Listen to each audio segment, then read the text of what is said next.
Hello, I'm Dana Cowley, and welcome to Olympia and Charter Local Edition Northwest. Today, my guest is from the 49th District in the Vancouver area, House Democrat Sharon Wylie. Thank you so much for joining us. Glad to be here. This session, you're working particularly hard on transportation. Can you tell us the latest? Absolutely. For one thing, I'm one of the vice chairs of transportation, and I was very eager to take that position because transportation is one of the biggest issues, particularly around the I-5 bridge.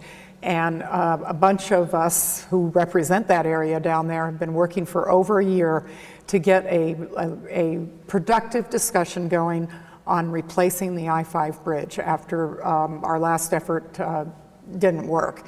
And so this year we are in agreement to get those talks started again and to invite Oregon to come to the table, and the bill that's going to do that is going to the House floor, and once it's passed, it'll go to the governor for a signature. So I'm very excited about that. That's been a years-long effort, and it's going very well. Well, congratulations, because that is a lot of work. But this state is so transportation dependent, more so than other states in the country. The east side produces so much agriculture, and transportation is so different, and the gridlock in the Seattle area, and then again moving and transporting goods with the ports. Of all states that must have improved transportation, this one really cries out for it. Right. We're a big exporting state, and we export products and services from all over the state. So transportation is key. And then go ahead and tell us about how the overall budgeting is going for the state this year. We just this morning, passed the House Democratic budget. The governor offered a budget that was our template. That's where we started. The Senate Republicans have offered a budget, and the two budgets are very, very different. Now the real negotiations will start. We fully fund education. We do it without throwing anybody away. We make sure that we take care of our people that need extra help. We take care of our mentally ill and our disabled people, and we make sure that we do it in a really balanced way. And so I'm very proud that that budget does reflect my values. The Senate budget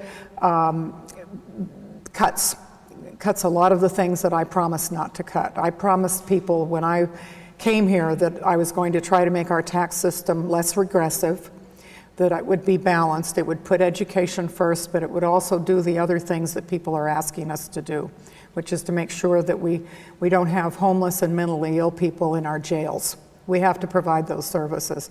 And the tragedy is that this is a time when we know more about what it takes to get people out of poverty and help people overcome mental illness than at any time in our history. And we have legitimate budget squeezes with our funds. The federal government has been backing away from housing and other service monies for a long time, so it's really become up to the states and local governments. So it's very challenging and complex. So for folks who catch a little bit of media both sides, some who are leaning more toward the Republican idea don't like any thought of increased taxes or possibly a state income tax. Democrats maybe say the Republicans are looking at not taking care of things that are a need in the state.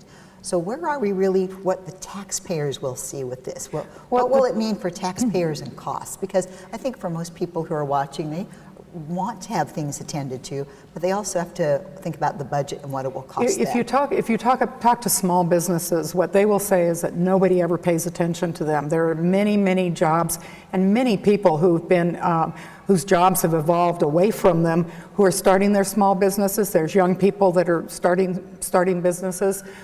We lower the B&O tax on small businesses, and we bring that threshold up to $250,000, which is way higher than it was. Most small businesses would say that the big guys get all the breaks, not them. And our bricks and mortar businesses are being killed by internet sales. And so one of the things that we do in our budget with our taxes is make sure everybody pays their fair share.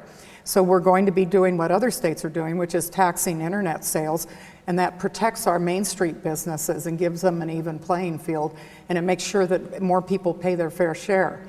And that's what people ask me to do, is to make sure it's fair. Well, I appreciate you being here. I wish you good luck with Thank you these so much. projects. You're on two very important committees, Transportation and Budget. I'm also on Finance Committee, Transportation and Technology, Energy and Economic Development. Very busy session for you. It is. This is Sharon Wylie. I'm Dana Cowley, and thanks for watching Charter Local Edition Northwest in Olympia.